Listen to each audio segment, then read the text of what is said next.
Ler e estudar demais pode ser uma grande perda de tempo? Pode sim. Olá, sejam bem-vindos, professor Baldini, em mais um vídeo. Muitas pessoas passam a vida se lamentando por não conseguirem se dedicar aos estudos e à leitura. O argumento? Falta de tempo. Elas dizem isso porque pensam que, para realizar essas atividades, precisam gastar horas e horas por dia. Mas não é assim. Não é necessário reservar longos períodos. Pequenas doses diárias podem trazer grandes resultados. E é isso que eu vou mostrar para você neste vídeo com a nossa segunda dica infalível. E se isso já está fazendo sentido para você, por favor, deixe o seu like e se inscreva no canal. Eu peço isso para que eu consiga continuar produzindo conteúdos que ajudam você a ler e a estudar melhor. Desde já, muito obrigado. E a segunda dica infalível é: o menos nem sempre é pouco. Gente, essa dica é muito legal, eu quero que você preste muita atenção nela. Tenha um caderno ao seu lado, um bloco de anotações, uma caderneta e escreva o que eu vou passar para você agora.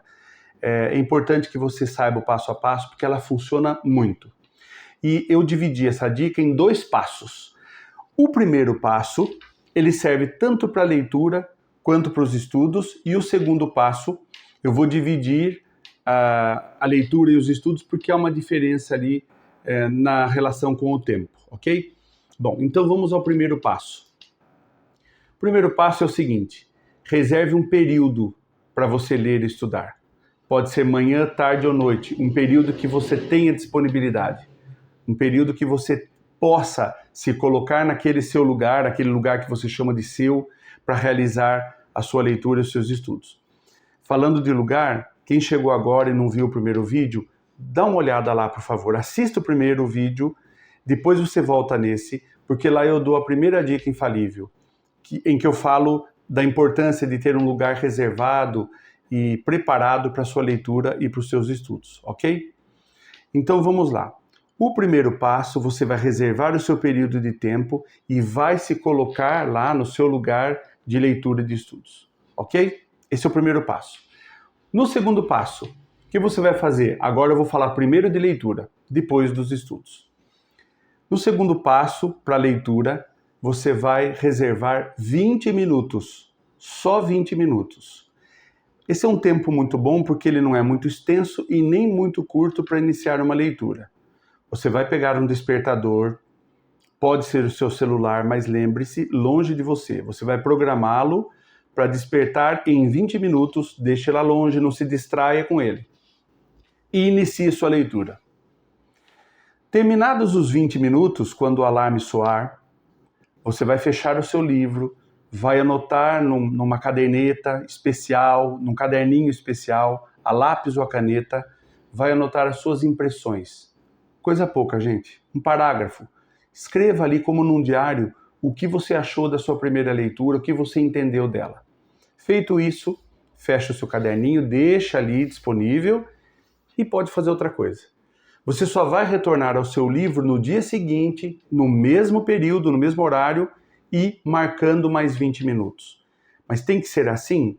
No momento tem. No momento tem. Confia em mim. É claro que depois isso não vai ser necessário mais. Quando a prática estiver fixada na sua memória, você vai fazer isso automaticamente, ok? Faça isso por enquanto, confie em mim, porque dá muito certo.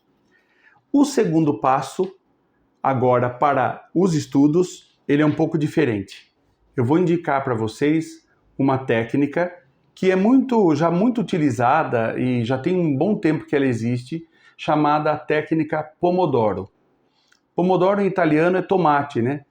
E um italiano lá na década de 80 desenvolveu essa prática para várias atividades, inclusive os estudos.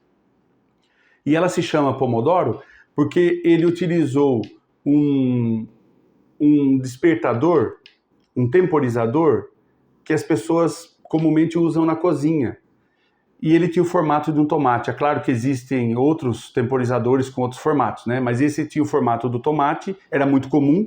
Então você gira e programa o seu tempo, e quando ele despertar, você tem o seu assado pronto, né? A sua comida terminada, né? Concluída.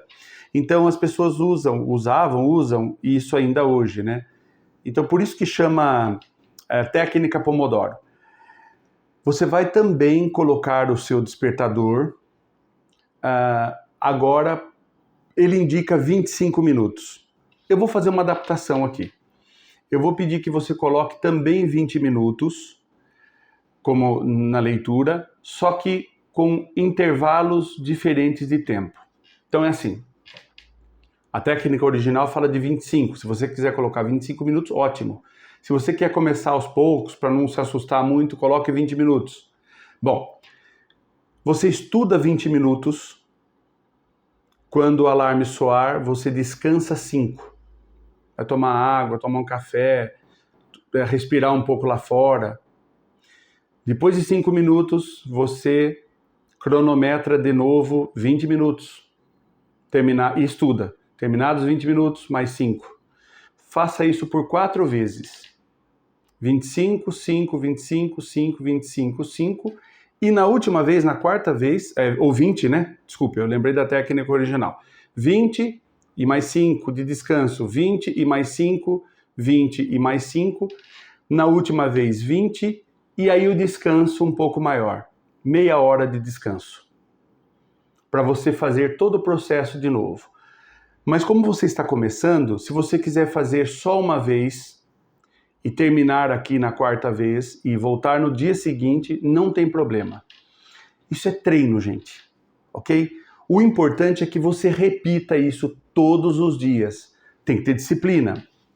Pessoal, quem faz academia, atividade física, tem esse tipo de disciplina e consegue superar as dificuldades e fazer com que os treinos, os exercícios, não fiquem tão sofridos. Quando você chega a uma academia, o profissional te orienta a se instalar num aparelho e a fazer determinados movimentos em determinadas quantidades. Não é assim que funciona? E aí você tem 3 ou 4 séries daqueles movimentos, daquelas quantidades de movimentos. Bom, se você fizer isso de modo errado, não obedecendo o peso correto que o profissional estipulou para você, não fazendo a sequência com o número certo de repetições, você vai correr 2 riscos. Ou você vai se lesionar, se você puser muito peso, fizer muito rápido, fizer muitas séries a mais, você pode se lesionar, ou você não vai ter resultado nenhum. Não é assim que funciona? Eu estou indo à academia, está sendo muito bom, nem sofro lá. Bom, não tiver o mínimo de sofrimento para a academia porque os exercícios estão sendo feitos de forma equivocada. Assim funciona para a leitura, para os estudos. Gente, não é tudo mil maravilhas. Não é um deleite sentar, estudar, sentar e ler. Não é todo momento que você se sente bem fazendo isso. Mas você pode passar a se sentir bem ou pelo menos não sentir nada. Eu faço, consigo resultados e ótimo. Entenda o que eu estou dizendo. Se você não vai sentir um grande prazer em fazer isso, o que eu duvido, porque a gente consegue sentir sim muita satisfação lendo e estudando. É possível sim. Mas se você não vai se sentir bem fazendo isso, pelo menos não vai se sentir mal. Vai fazer porque consegue fazer, sabe fazer. É tranquilo para você. Nós estamos acostumados a achar que tudo na vida tem que ter recompensas prazerosas. Não é assim que funciona. A vida não é assim. Há coisas que a gente faz porque é necessário fazer, é útil, é bom, faz a gente se desenvolver, faz a gente viver melhor.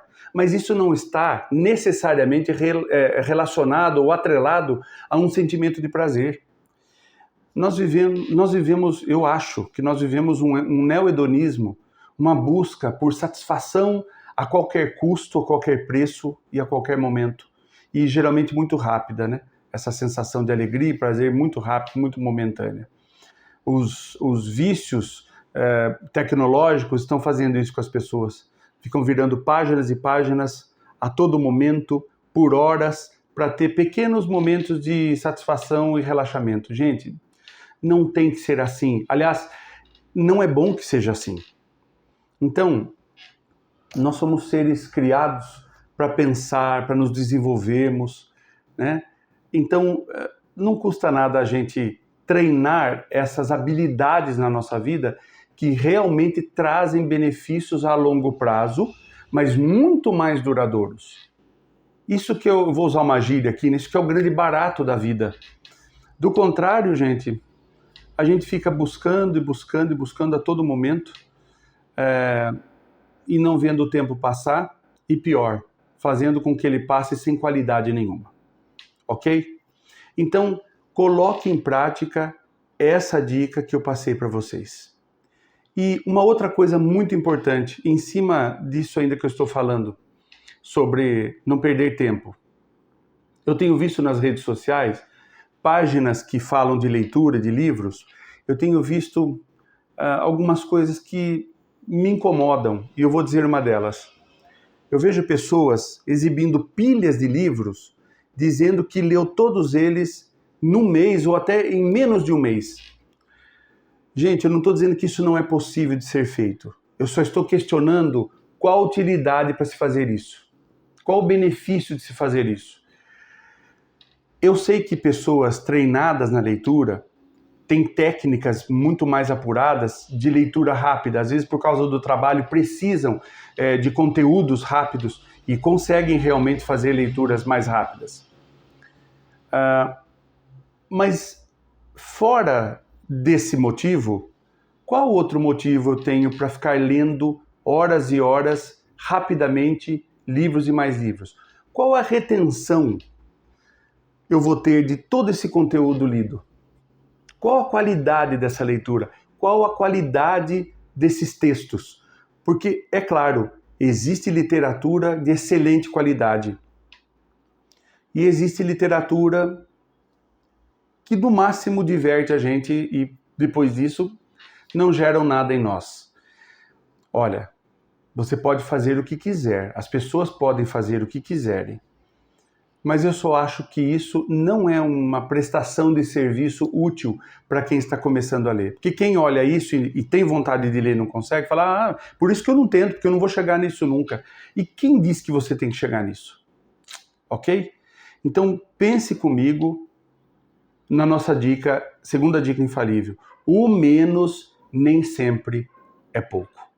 Ok, pessoal? Vai lá, coloca isso em prática, depois comenta aqui o resultado. Eu quero agradecer muito por você ter assistido esse segundo vídeo.